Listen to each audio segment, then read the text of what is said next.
What is going on YouTube? In today's video, we're going to be checking out the new DualSense Edge. So this controller right here costs $200 and it's supposed to be a pro controller, with extra features like customization and stuff like that. So I'm gonna be giving my first impressions and kind of like my general thoughts on this controller and who I think it's for in this video. So let's go ahead and check out what you get for spending $200 on the DualSense Edge. Alright, inside the box you get the new DualSense Edge controller. You get a long USB braided cable, 6 thumbstick caps, 4 back buttons, a connector housing for the USB cable, a carrying case, and some print. The first thing that hit me when I first picked up the DualSense Edge is the very familiar feeling I usually get when holding the standard DualSense controllers. The Edge does weigh a slight bit more, but I'm still glad that they kept the same shape and design from the standard DualSense. There's a lot of similarities between the standard DualSense and the Edge, but the Edge was designed for people who want sort of an upper hand during gameplay. This means additional buttons, access to button customizations, and a whole lot more. You still have your standard buttons and controls like the D-pad, the thumbsticks, and others, which you'd normally, see on a standard DualSense controller. Some buttons and controls have been modified to allow for more customization, which is what the Edge controller is all about, to be honest. First, the touchpad on the DualSense Edge is a little bit different from that of the standard controller. It's a matte black color with a sharper curve on it as it wraps around the front side, as well as a bunch of PS cross, triangle, circle, and square logos in small print scattered across its surface. There's also been some changes to the LED light around the touchpad, so it also doesn't wrap all the way around like on the standard controller. Instead, there's only LED lines on both sides with a smaller light at the bottom center of the touchpad itself. You've got the PS share and menu button on either side of the touchpad, the D-pad, and the action buttons, which look and work exactly the same as they do on the standard controllers. The D-pad and action buttons come in black as opposed to white on the original launch controllers though. Below at the bottom center, you'll start to see the first major difference between the Edge and the standard controllers. So the PS button, the speaker, the mic, and AUX jack have all been carried over from the standard controller with only a slight difference in the design of the mic. There's 2 new function buttons on the bottom for easily accessing your saved profiles and settings, which we'll get into a little bit more later. When you flip the controller around back, you'll see a little release switch which pops off the plastic plate covering the thumbsticks. Once you have this off, you can easily take out either of the thumbsticks by lifting the release levers right next to them. This will be great for replacing broken thumbsticks if you find yourself ever having that need. Each thumbstick cap is also replaceable, which can be beneficial, especially when it comes to replacing worn out caps. The Edge controller comes with 2 standard caps already attached to the sticks, just like the ones you would see on the standard controllers. There's also 2 high and 2 low dome caps, which are new, and they can come in very handy for keeping those thumbs comfortable without having to sacrifice grip or stability. So far, I found that I enjoy mixing and matching the high and low caps to create kind of a combo setup. On the back of the controller, there's a few more changes of note. First, we've got the 2 back button slots which can be used with interchangeable and removable buttons. The Edge comes with 2 pairs, which are half dome and lever style buttons. You can only use one of these buttons at a time, which honestly is kind of unfortunate. It would have been so much better to have 4 back button slots instead of 2. That way the user gets to choose if they want to use all 4 or 2 at any point in time.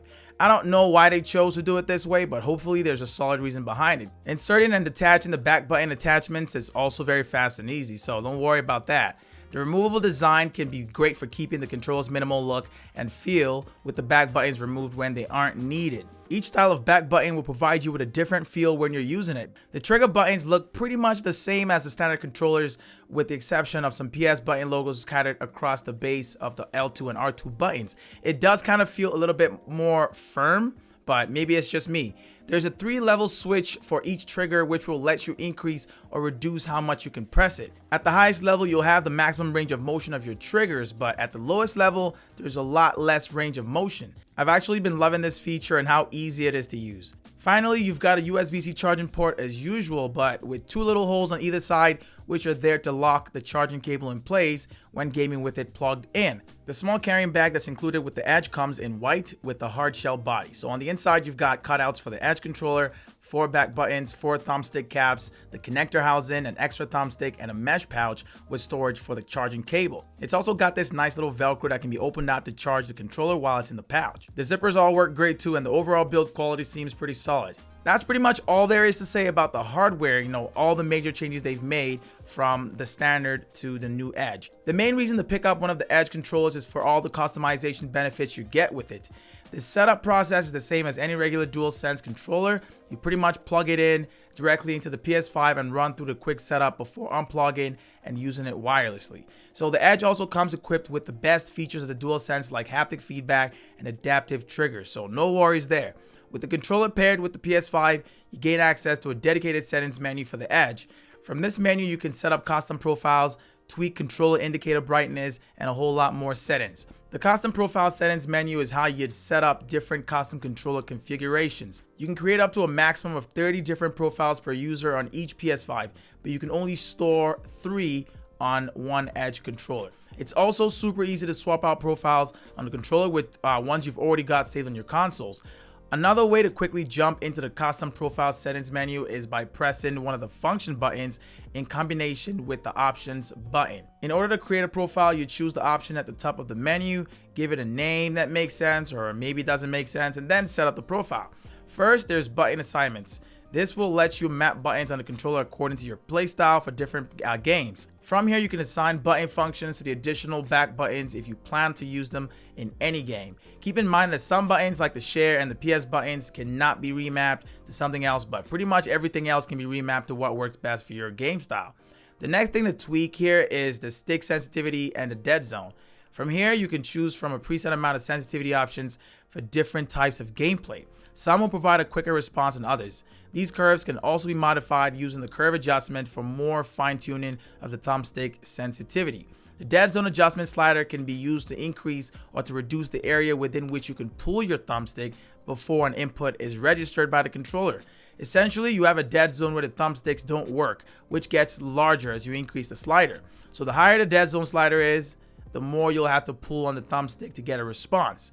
You'll have to set this one up for each of the thumbsticks as well, so you can't do it to where it's set up for both at the same time. The trigger dead zone settings is up next, and this works in the same way as the stick dead zones. That means you can increase or reduce the range of where your triggers will work when you press on them. You can set them up to respond only when they're slightly pressed or only when they're fully pressed using these dead zone settings. You can also set up these individually, or you can set them up as a pair. The last two settings are for the controller vibration and trigger effect intensity. These are both also present on the standard controller, and it allows you to choose how strong or weak you like those effects to be on your controller. Once you've got your profile set up, you can easily switch from the default to it at any time by pressing a combo of one of the function buttons and the corresponding action button set to that profile.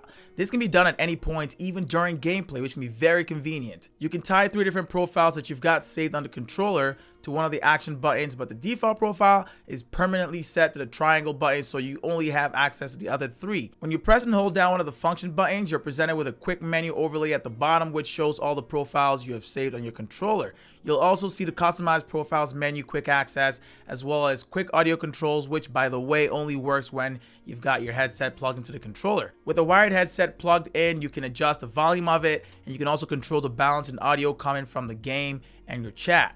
Now, the battery life on the standard DualSense is already known not to last very long at all, and the DualSense Edge does not seem to have improved on that. In fact, the battery life is a bit worse than that of the standard model, so you'll need to use it in wired mode if you plan on gaming for long hours with it.